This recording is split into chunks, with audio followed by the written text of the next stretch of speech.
Je voulais vous interroger juste sur ces deux publications que vous aviez faites sur les tisanes d'Artemisia et qui ont été dépubliées. Est-ce que vous pourriez nous expliquer Ah un oui, petit là, peu je ce suis qui très s'est content que vous passé? posiez la question parce que là, j'ai été victime du même lobby. Quand on a montré que l'artémisia marchait, une étude randomisée sur plus de 1000 patients sur le paludisme et une autre sur la schistosomiase, qu'on appelle aussi bilharziose, c'était imparable. La tisane marchait mieux que le médicament officiel.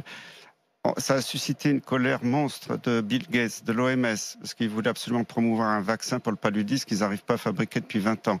Et on a été victime, on ne pouvait pas savoir, d'une cabale terrible. Et nous, on a reconnu, on avait eu très peu d'argent pour faire cette étude qui était faite dans des conditions difficiles, avec une situation politique instable dans la République démocratique du Congo.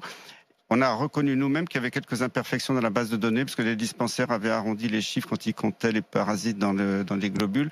Et même, on était tellement, je dirais, honnête et naïf qu'on a donné notre base de données à nos détracteurs en disant, regardez, il n'y a pas de quoi fouetter un chat.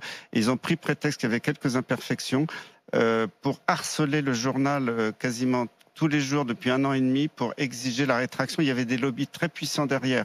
Donc cette rétraction, j'en suis très fier parce que on a montré à l'Afrique que l'artémisia marchait. Toute l'Afrique, dans la plupart des pays, ont adopté ce traitement. Ça marche. Partout où il y a l'artémisia, le palu est en train de régresser. Et même des instituts prestigieux comme l'Institut Pasteur, l'Institut Max Planck ont repris nos études, ont confirmé que ça marchait au laboratoire. Ils sont en train de mener des études pour confirmer ce qu'on a dit. Donc cette rétraction est un exemple de l'influence de Big Pharma.